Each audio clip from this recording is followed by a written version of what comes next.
Je lis constamment le livre Vous êtes né riche de Bob Proctor et j'ai lu, ou plutôt j'ai étudié profondément, au minimum 35 fois les chapitres du livre Réfléchissez devenir riche de Napoléon Hill. Au fait, je lis différentes versions du livre dont la version originale. Savez-vous que c'est à force de relire le même passage d'un chapitre que les idées les plus profondes finissent par s'éclaircir et aussi elles prendront sens à votre esprit. Vous devez absolument appliquer ce qui fait du sens pour vous dans votre vie, sinon les idées resteront sur papier à jamais. J'ai découvert que l'étude est la seule chose que vous pouvez mettre en action en fait pour justement développer une compréhension profonde d'un concept clé. Il y a Salomon qui a dit que pour ce que vous étudiez, il faut en retirer une compréhension. Donc, si vous vous mettez à douter de vous-même ou éventuellement à vous inquiéter de tout et de rien, comment voudriez-vous remplacer votre inquiétude par son contraire? Est-ce que vous savez quels sont les antipodes au doute et à l'inquiétude?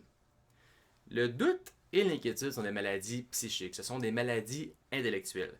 Donc leur contraire est la compréhension. Voyez-vous, le doute et l'inquiétude sont causés par l'ignorance.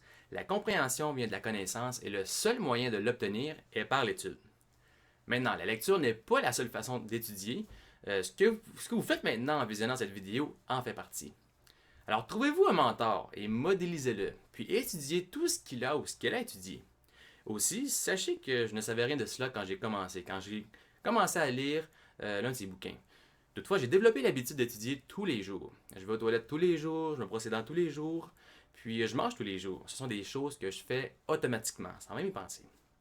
Puis j'ai l'habitude également d'étudier tous les jours. Alors je vous mets au défi de lire 30 fois le même chapitre d'un livre non fictif, sans passer une journée. Si vous passez une journée, vous devrez recommencer à zéro. Les idées répétées viendront s'imprimer au sein de votre esprit, je vous le garantis. Alors, j'ai appris à travers l'étude que vous et moi sommes exactement les mêmes.